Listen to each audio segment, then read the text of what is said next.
Mariana at Albergo Alegria Hotel in Wyndham, New York. So I just wanted to touch base with our Albergo friends and family and fans all over. Just want to say that we love you guys. We thank you for your support. We thank you for your shares. We thank you for your likes on Instagram and Facebook. We appreciate that.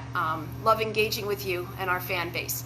So now, 7 o'clock at night, what do I have going? So, big, giant pot with pears.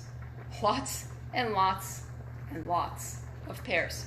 So I'm going to be doing a spiced pear preserve. So in the walk-in, had the pears, had to use the pears. We gotta make sure we don't waste food. Gotta make sure we don't lose food.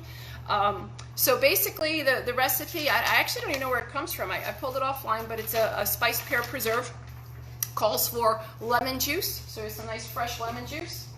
It also calls for every 8 cups or 4 pounds of pears, it calls for cinnamon sticks. 8 cinnamon sticks. So we got some cinnamon sticks here. So we're just going to take some, I don't know if you can see, but just kind of dump them in there. There we go. Yeah. Sure. That's about right. And lost one jumped overboard. It also calls for sugar. I'm not a huge sugar fan. I like sugar, but just it needs to, like salt, accent without it being too sticky and too sweet and too not so nice. So this recipe actually calls for every 8 cups of pears or 4 pounds, it calls for 4 cups of granulated sugar and then a half a cup of brown sugar. That's an awful lot for me. So usually what I do is I take the sugar and I usually at least have it.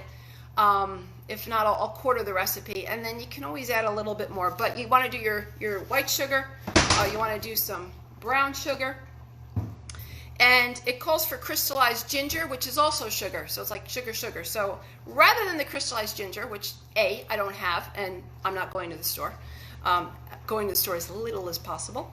So what we do here in the Kitchen of Happiness is we get fresh ginger. I peel it and we get it by the pounds at a time, pounds of it. We peel it and then we freeze it, put it in a Ziploc bag, chuck it in the freezer. So when you need a recipe that calls for ginger, let's say we're doing our homemade scones, Lenore's scone mix that we do every morning when we're normally functioning. We do great scones. No, I can't give you that recipe. My mama has strictly said, there's certain recipes you're not giving out, dear. That's one of them. However, what I will say is with the scones, I take the mandolin and the fresh ginger and you just grate it, right? So I don't know if you can, well, you can't see. Let me bring you down here. This is what happens when you don't practice, but there we go, that works. All right, so you have your mandolin, your ginger, and you're grating it. Now the reason why I freeze the ginger is because then it grates really easy. I don't know if you can you see that? Yeah. If you don't do it that way, what happens is you get like those strings, you know, like you're grating fresh ginger and then it's like stringy. This just takes that and gets rid of the strings. So it comes to a point where the ginger are all these little pieces. So simple. Now if you take that grated ginger and you put it in a little tray like this, right, one of these little ice cube trays, things little pop up like that, then it's super easy to just drop it right into a recipe because it's already grated. So I could take this and it's already grated and frozen and stick it right in there with those pears and cinnamon sticks and it's done, which is fantastic. Now in the morning if we're making scones and I don't want to go through this process because, you know, when they're frozen, when they come right out of the freezer, sometimes it's all about time management. If you took this one and you grate it, then it grates like in 2 seconds because it's already pre-grated. It's just frozen. So that's just a little tip and trick of something you can put in your freezer and have on hand. And we love you guys. I'm going to try to do a couple videos here and there and every now and again, and maybe in the morning, maybe in the evening if I keep getting bored. But continuing to cook, and maybe tomorrow we'll see how our pear spiced pear preserve comes out. It's going to be delicious no matter what. And what we'll do with it, because there's an awful lot there, and there's a little note, I can't stand canning. I've done canning my hat off to those people that can. It's really, to me, it's just, it's not fun. I don't have fun canning. However, what I do is we will take those little to-go containers, like these little guys over here. This is my homemade hollandaise sauce for the salmon that I just made. So we'll take these, and then I'll take a little piece of deli paper, cut them in squares, or fill up, you know, to the rim. Put that little piece of deli paper, snap it shut, and then these will go in the freezer. So for different jams, I have homemade beet marmalade. We have lemon curd. I have strawberry compote. We have homemade ketchup. Oh, that's another story. Those things, we'll label them, stack them, and put them in the freezer. So that's my go-to choice. So for this spiced pear compote, that'll, once it's all done and we nosh on it, we get our fill of it, we'll go ahead and put that in those containers and pack it in the freezer. And then when we have waffles, we'll do like a nice fresh infused whipped cream and fold in that spiced pear compote or preserve, if you will.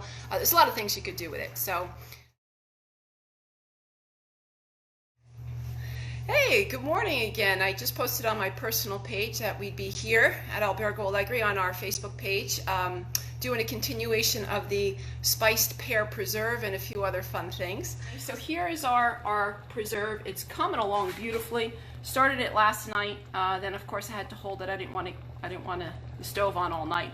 But what I did, I don't know if you can see under here, the burner, the flame is not directly on the pot. I have one of those little raised metal diffusers, if you will.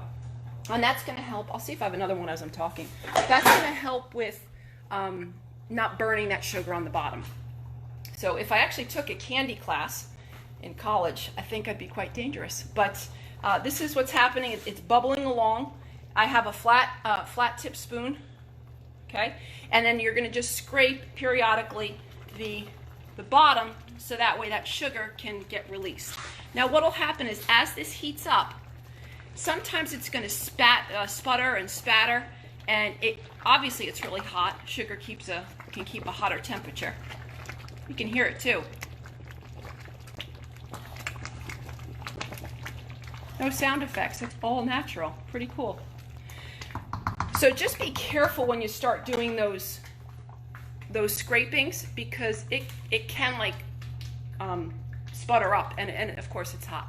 One thing I learned from my dad, when he is doing a lot of frying in the kitchen, when he's doing our eggplant caponatina, things like that, he takes a there we go, piece of cardboard, sticks it on the ground, and what that'll do is it will go ahead and catch all those things that fall onto the floor and absorb, particularly oil. In this case I don't have the oil, so as long as you're not going to trip over that, you can go ahead and do that. It'll just help keeping you from tracking the sugar from one end of your kitchen into the other end of your kitchen or elsewhere in your house. So that's going to continue to work. And that's going to take some time to actually break down and come into a preserve or to a jam. So we're going to just keep that going. So it's stopped cooking. Yesterday I talked to you about when it's done, when you do the pull and it separates. Let me see if I can get that. Gosh, it's hard doing this all by yourself. There we go. So you pull it and it separates, where there's a space in between everything, and that's how you know when it's done. If you want anything specific, if you guys have any questions on anything, just go ahead and let me know. We'll see if we can keep each other occupied during this whole thing. Stay safe, stay clean, ever upward, Excelsior, all the best. Bye.